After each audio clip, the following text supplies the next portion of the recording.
다빈치, 미켈란젤로와 함께 르네상스 3대 천재로 불리는 인물, 라파엘로 산치오. 어떻게 보면 3명 중에서는 인지도가 가장 낮은데요.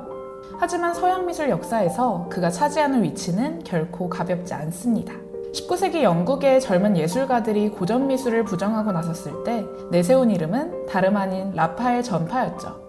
라파엘로 이전으로 돌아가자는 건데요. 이는 라파엘로를 부정하는 것이 곧 고전 미술을 부정하는 것으로 여겨지고 있었음을 의미합니다.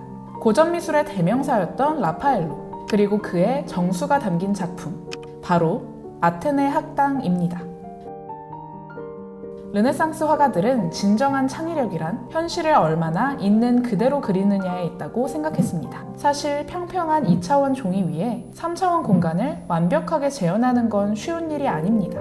르네상스 이전 회화들을 보면 대부분 하늘에서 내려다보는 시점을 하고 있고, 인물이나 사물의 크기도 거리에 상관없이 제각각이죠. 공간감에 대해 고민했던 르네상스 화가들은 과학 지식을 이용해 현실을 잘 재현하기 위한 규칙을 발견했습니다. 이 그림은 다빈치의 스테고지인데요. 여기 이 소실점을 중심으로 여러 개의 선들이 바깥으로 퍼져나갑니다. 이 선을 따라 가까운 것은 크게, 먼 것은 작게 그림으로써 화면에 깊이감을 주고 있죠. 이 작품도 다빈치의 그림인데요. 빛이 왼쪽 상단에서 인물을 때리고 있기 때문에 턱 밑으로는 그림자가 부드럽게 드리워 있습니다. 이런 명암 표현은 얼굴에 입체감을 주는 역할을 합니다. 이걸 이론화한 것이 다빈치였다면요, 완성시킨 사람은 바로 라파엘로였죠. 여러 개의 아치형 문이 복도식으로 쭉 이어져 있는 아테네 학당, 이곳 소실점을 중심으로 선을 사방으로 퍼뜨리는 기법은 마치 다빈치의 최후의 만찬을 연상시킵니다.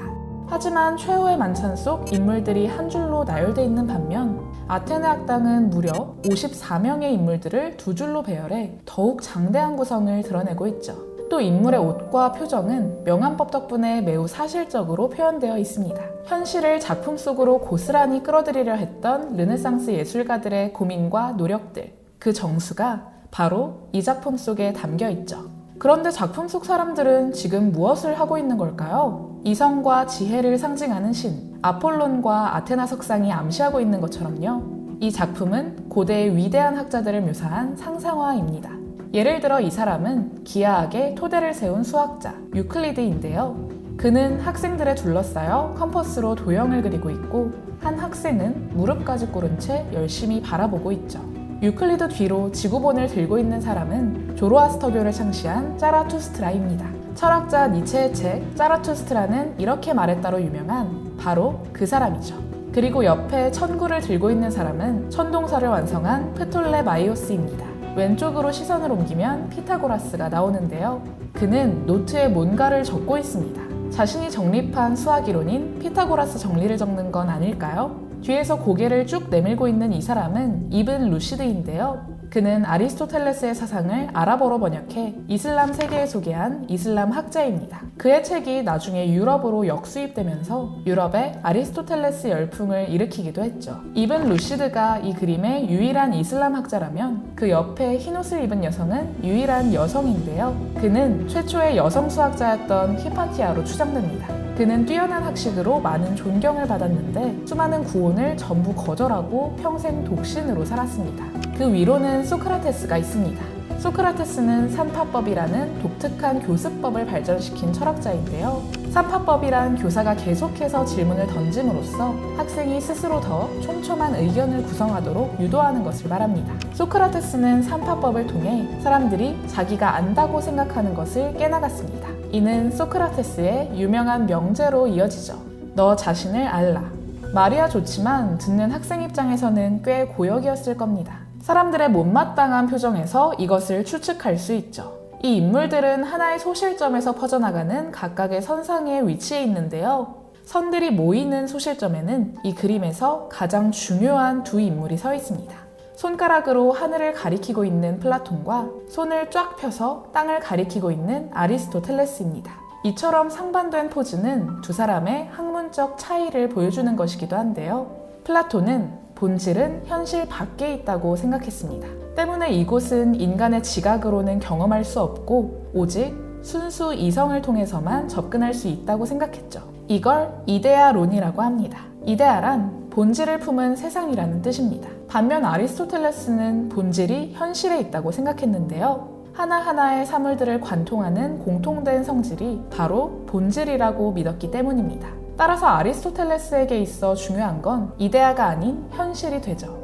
이 그림의 중심부에 위치한 두 사람은 서로의 철학을 나누며 세상의 이치에 대해 이야기하고 있습니다. 또 하나 재미있는 사실이 있는데요. 이 그림엔 고대의 철학자들만 묘사된 게 아니라 동시대 르네상스 화가들의 얼굴 역시 숨겨져 있다는 겁니다. 라파엘로가 살았던 시대에 가장 추앙받았던 철학자 플라톤은 라파엘로가 가장 존경했던 화가인 다빈치의 얼굴을 하고 있죠. 플라톤의 모델로 다빈치를 내세움으로써 자신에게 많은 영향을 미쳤던 선배 화가에 대한 존경을 드러냈던 겁니다. 한편 계단 아래에서 턱을 괴고 있는 헤라클레이토스는 미켈란젤로의 얼굴을 하고 있는데요.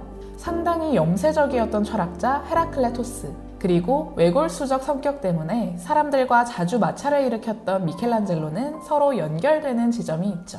라파엘로는 자신의 얼굴도 그려넣었습니다. 여기 사람들 사이에 고개를 빼꼼 내밀고 있는 이 인물은 고대 그리스의 화가 아팔레스인데요. 아팔레스의 모델이 바로 라파엘로였죠. 그는 그림 속 인물들 중 유일하게 우리를 바라보고 있습니다. 마치 이 그림을 그린 건 바로 나야 하고 말하려는 듯 말입니다. 때문에 우리는 여기서 어떤 자의식을 느낄 수 있는데요. 르네상스 시대 이전까지 화가들은 예술가가 아니라 기술자 취급을 받았습니다. 하지만 르네상스에 이르러 화가들은 현실을 있는 그대로 재현하기 위해 다양한 과학 지식을 동원했고 이를 통해 스스로 신분 상승을 이뤄냈죠. 진리를 탐구하는 고대 그리스 철학자들처럼 그림을 그린다는 것을 어떤 진리를 탐구하는 행위로 만들었던 겁니다.